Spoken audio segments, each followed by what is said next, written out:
Guys, Steel 6. I haven't uploaded in a little while.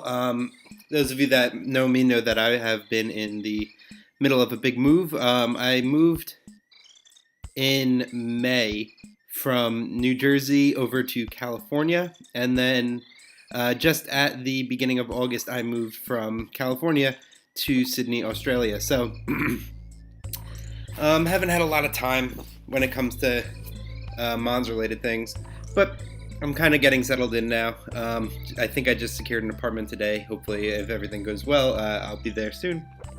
And yeah, business is going well. So, what I have decided to do, because my playing time is definitely a bit more limited now, I wanted to do kind of like the way that ESPN does, like they'll put on like classic games or classic matches of various sports and stuff like that.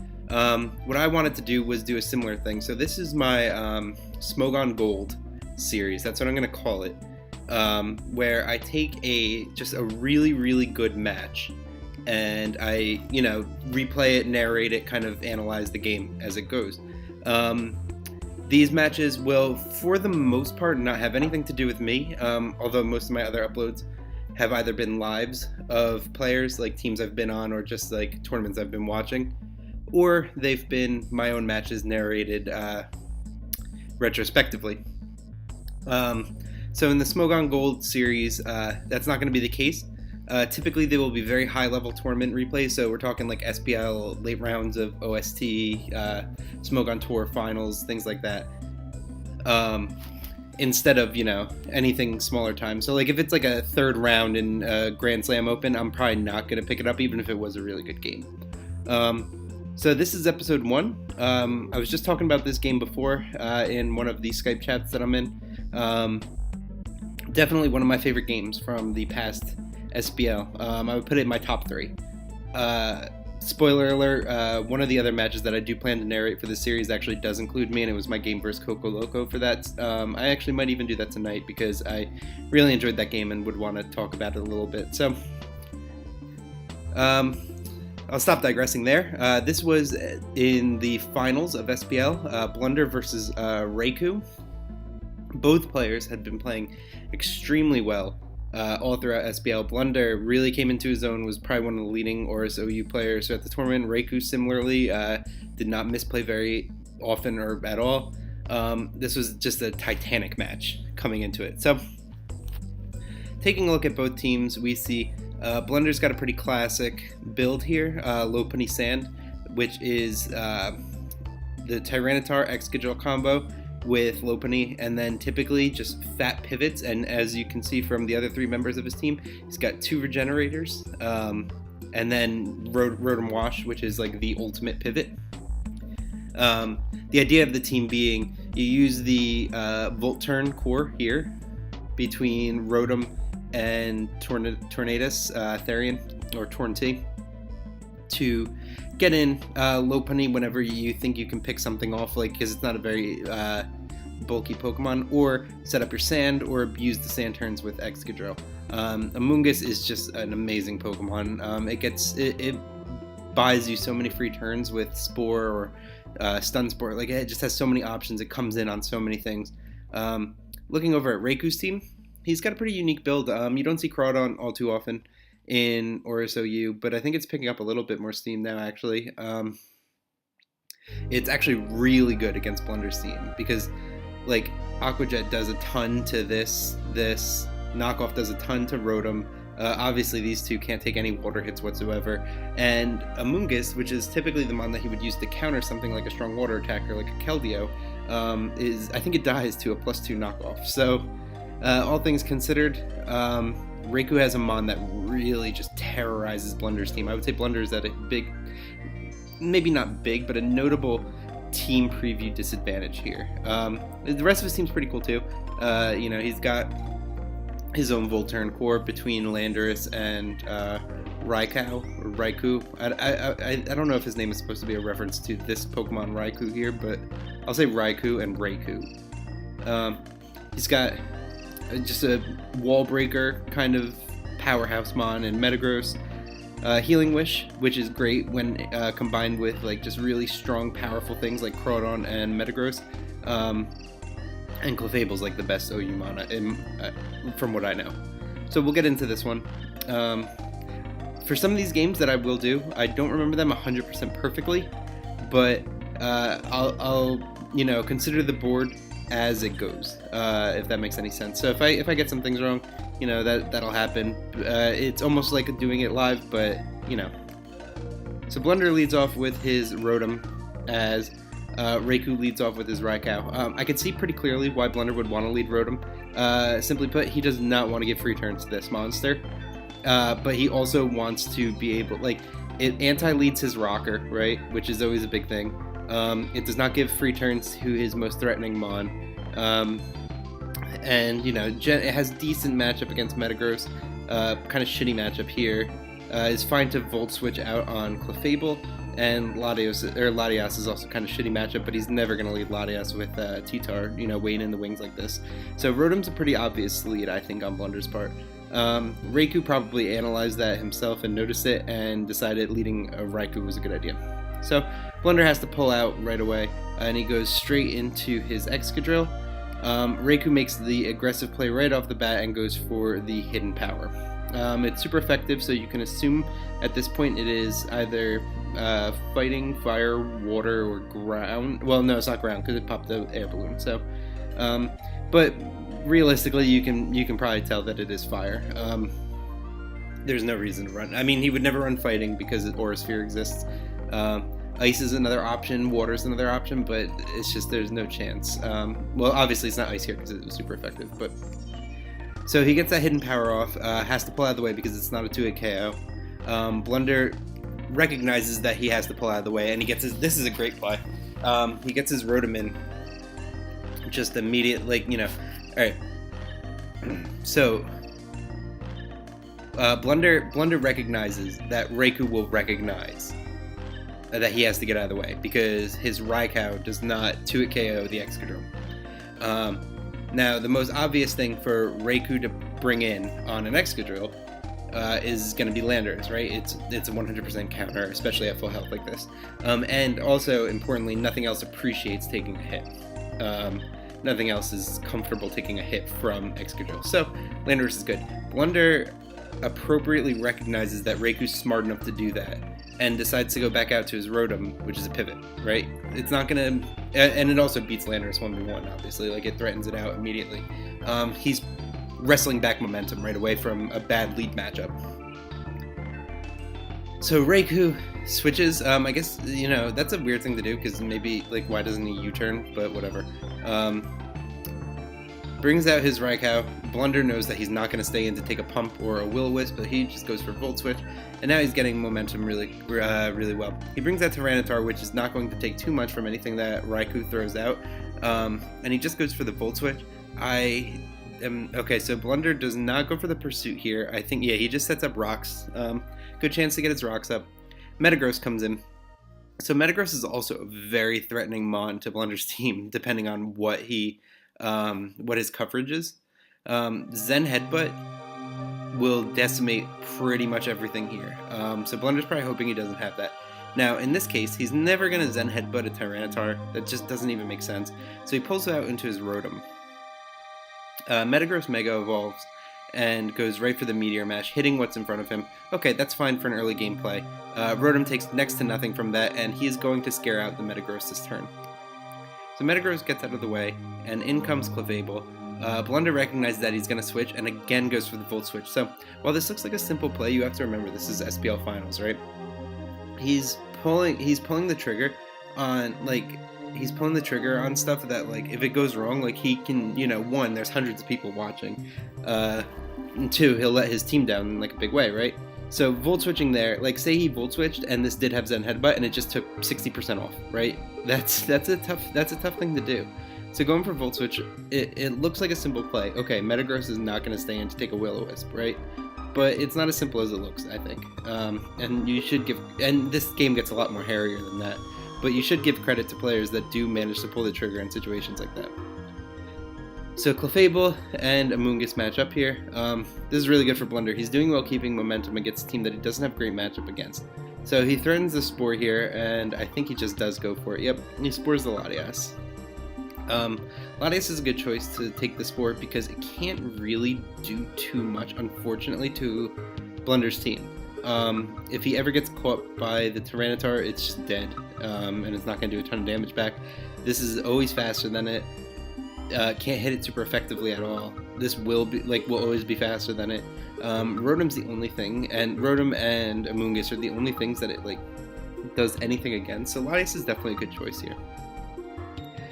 He's gonna actually have to pull right out of the way though, because he cannot afford to get caught by the Tyranitar immediately.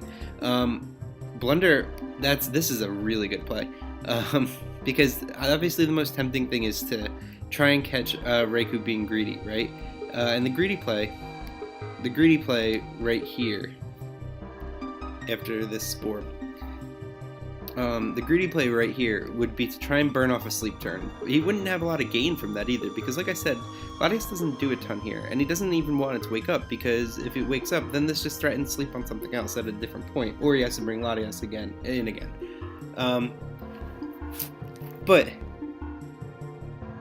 Because he has to cover Blunder going for that switch, right? Because if Blunder tries, there's multiple layers of thought here. It's tough for me to even get this into words. Because from Reiku's point of view, Blunder is most likely going to want to catch him doing the greedy play and going into his Tyranitar, right? Reiku correctly analyzes, okay, I'm not going to be greedy and I'm not going to try and burn off a turn, and I have to respond to what he is most likely to bring in, which is Tyranitar, so I'm going to go to Metagross. And that's fair enough. That's pretty high level thinking. He's not just throwing out, okay, what can take on Amoonguss, though he does at the same time cover Amoonguss, assuming it's not Stun Spore as well. Metagross is a pretty fine thing to bring in against it. Meteor Mash, Ice Punch, Zen Headbutt, there's a lot of things that do threaten this Amoonguss. So Metagross is a good play from Reiku's part, definitely. Blunder, on his part, sees all of that, right?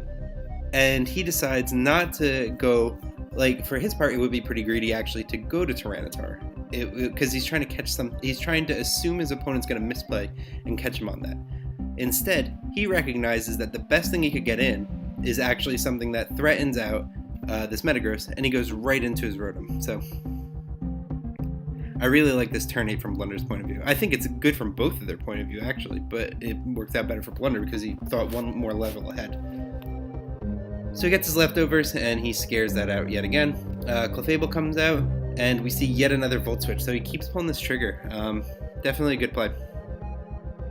So now you see Tornadus come out against the Clefable. It threatens it with the Taunt because Moonblast is not going to do a ton to a non-boosted Moonblast is not going to do a ton to Tornadus. He knocks off the leftovers, which is a good play, as the Clefable tries to softball that first turn.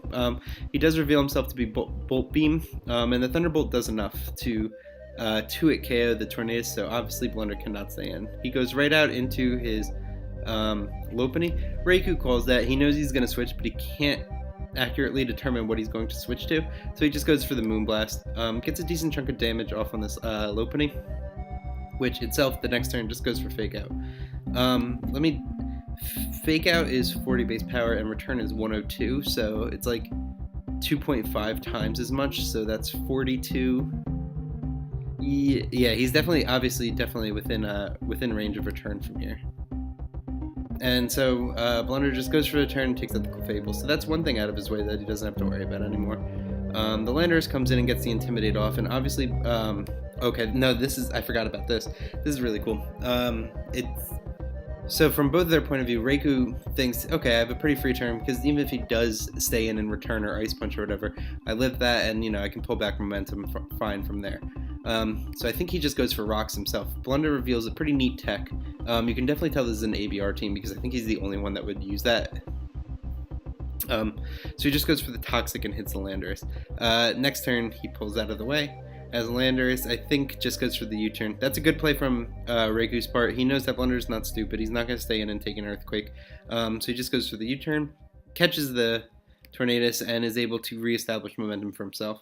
So he brings out his Reiku, which has a pretty You know, Volt Switch here, it's a pretty good momentum keeper. Blunder goes right into his Amoonguss to sponge that hit, does next to nothing. Oh, this is pretty funny, I forgot all about that. And so he brings out Mega Metagross, threatening the Zen Headbutt on the Amoonguss. So here, this is where it gets a little bit hairier, and Reiku can really press his matchup advantage. Blunder is doing pretty well right now, but his team requires a lot of, like, things have to hang in the balance in order for him to kind of push this game in the way that he wants. Like, he can't let his team get too beat up, or else he's going to have a hard time closing it out. Rotom is definitely the key to that, because as we saw before, it threatens out at least these two, and it's a big worry for Crawdaunt.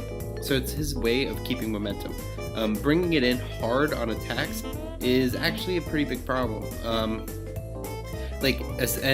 good on Reiku to finally get those rocks up, because taking that 12% and then switching into attacks from Mega Metagross is pretty dangerous. Like, you know, if he needs Rotom healthy to kind of push this game in the direction that he wants, bringing it in on an even resistant attacks over and over is not something that he really wants to do. So Reiku knows that he's not going to stay in with the Amoonguss, but he goes for Thunder Punch here, and I suppose that's a hard predict on Rotom, because if you see Thunder Punch, you can pretty accurately assume that has Ice Punch, and we already saw Meteor Mash, and then perhaps most likely the last is Fighting Coverage, so it's not hard walled by Ferrothorn or Heatran, something like or not something like, but it would be Hammer Arm. So the only reason he would Thunder Punch there, because obviously Blunder is never going to bring in Tornadus, and even if he did, it would still hit Tornadus, obviously, is to predict the Rotom. So that's a good play on Reiku's part, and the more he pressures Rotom like that, the better off he's going to be in the long term. He does get out of the way, though, knowing that he can't 2-hit KO it, as Blunder Pain Splits on the Reiku. No appreciable health gained or lost for either of them, so it does not really matter. And he knows he has to get out of the way because he cannot eat a Volt Switch. Or a Thunderbolt. So Reiku just Thunderbolts into the Amoonguss. I think that's a misplay on his part. Blunder's not stupid, and he's not going to let his Rotom, you know, get knocked down to next to nothing for no real reason. Sorry, the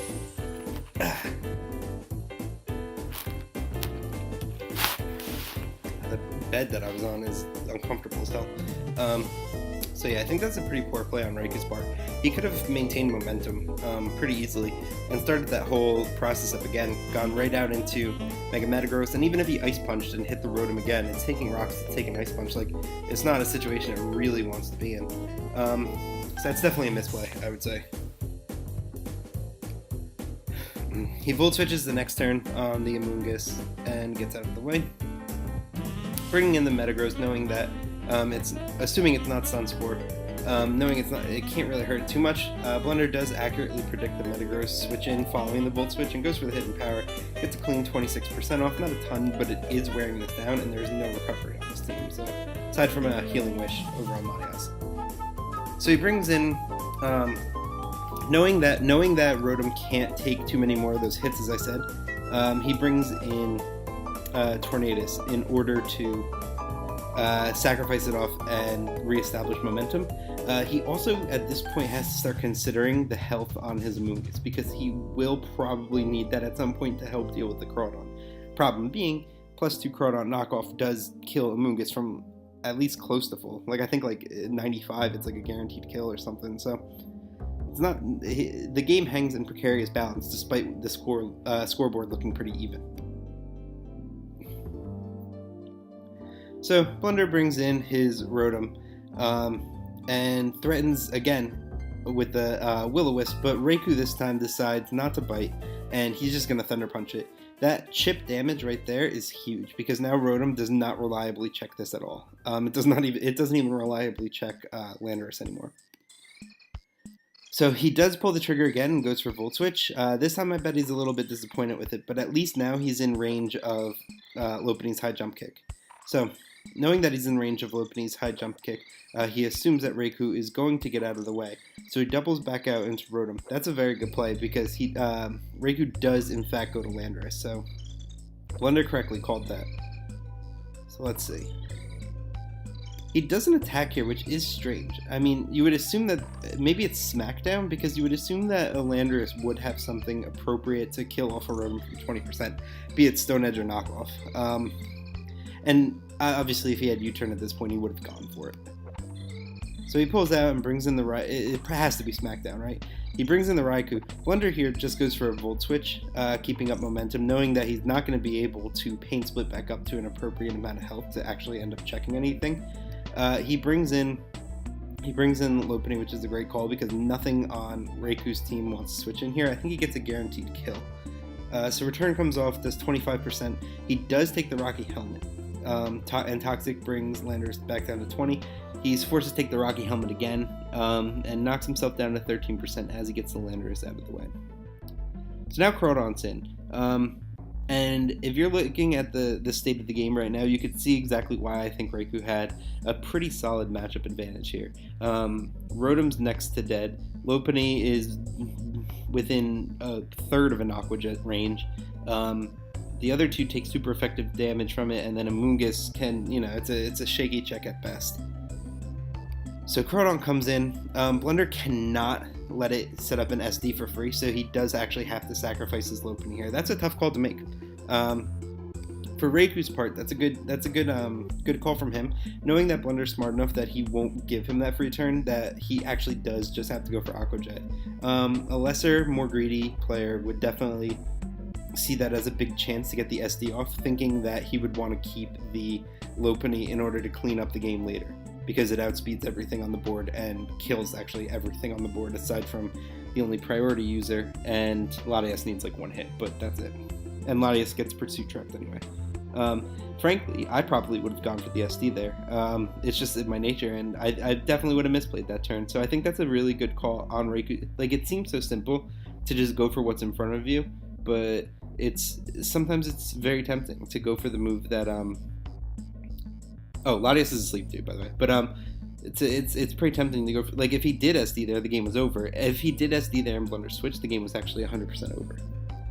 So we see Amoonguss come out. It's the one thing he has that 100% scares out Crawdon, and he just does go for the Giga Drain. Does next to nothing even with the crit as Latias comes in. So looking at the board here, like, I love these endgame turns because I'm trying to think of what I would do from both perspectives. Looking at the board here, Latias I don't think has burned even a single turn yet, so it's not like Blunder has to super respond to it like right away. But if I were him, I would kind of want to bring in the Tyranitar and just start throwing out some crunches. Reiku should probably respond to that in some sense, so he could go to Metagross here, but Metagross dies to an HP Fire if he switches in on it. So, alright, yeah, looking at all that, if I'm Blunder at HP Fire right here, and if I'm Reiku, it's a tough play. I would just try and wake up with Latias, just stay in. So Blunder does go with the Tyranitar play. Reiku does what I think I would do from his point of view. So it works out best for Blunder, but he does wake up the next turn, and he gets the Healing Wish off as Blunder tries to pursue and kill it. So Metagross comes back up to full. Things are looking pretty shitty from Blunder's point of view. He hard switches into his Rotom, which is far too low and will have no chance to do anything notable for the rest of the game. Rotom goes down to the Meteor Mash, and that's that. So now okay. I had this discussion with him ages ago, and I forget exactly why he said he played it the way that he did. Because I don't see the negative to going to Excadrill here. Maybe Metagross isn't in Excadrill range, but he does go to Amoonguss. He takes the Ice Punch, and I believe he just gets the Spore off here.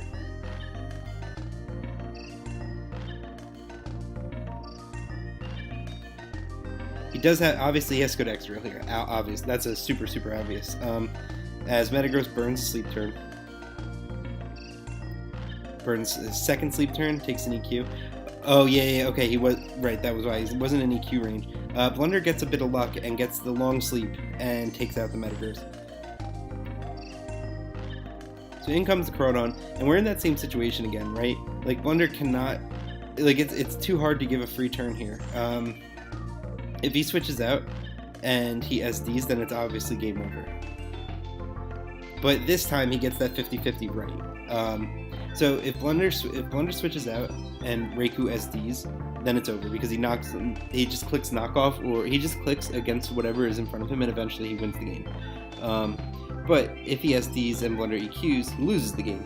So that's a really hard turn. That's a really but it really is just a 50-50 because there's two paths, right? Blunder EQs, Reiku SDs, Blunder wins the game. Blunder EQs and Reiku Aquajets, and Reiku he should win the game. Actually, that's if okay. So if Blunder EQs and Reiku Aquajets and he kills the Excadrill. Yeah, it's a tough one to say. Sorry, there's someone in the room next to me just coming out now, so I lost my train of thought for a moment. But I think Blunder actually could have risked his Excadrill there, because even if he lost it, then he could kill the Crawdon with his Amoonguss the next turn, or threaten it at least, and just Giga Drain into the Reiku. Yeah, it's tough to say, but he gets the turn right, takes the Aqua Jet, and then Giga Drains, kills the Crawdon as the Crawdon goes for last ditch Swords Dance, and out comes the Reiku. You know what? I kind of wonder if, yeah, as the Endgame plays, I think Amoonguss was in knockoff range, but I do not think Tyranitar was in unboosted Aqua Jet range. So it's a confusing play, definitely. But Giga Drains, and that's the end because now this is in Sand range. Obviously, you can't lose. So yeah, that was definitely a great game.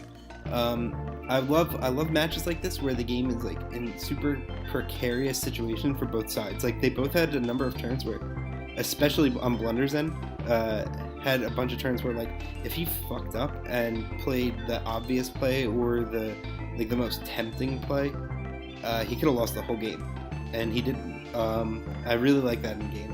One where the whole game hangs in the balance like the entire time, and you really have to like pick and choose when you go for something more aggressive in order to just not throw the whole thing away.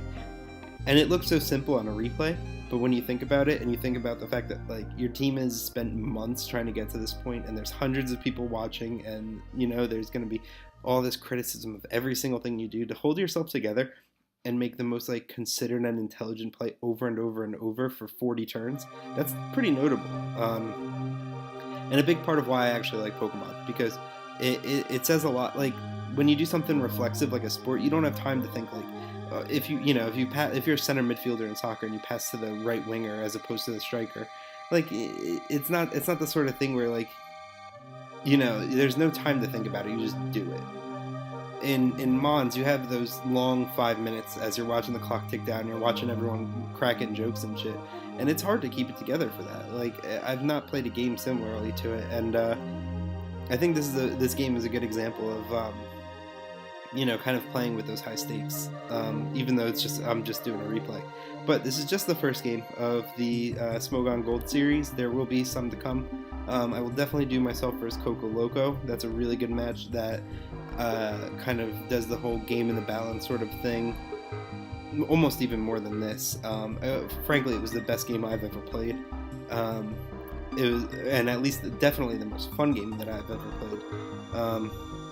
But I didn't want to start this series off with another one of my own battles. I thought it would be fun to do someone else's, and kind of look at the game from both of their points of view several times throughout. So thanks for watching, and I'll try and have more videos up soon.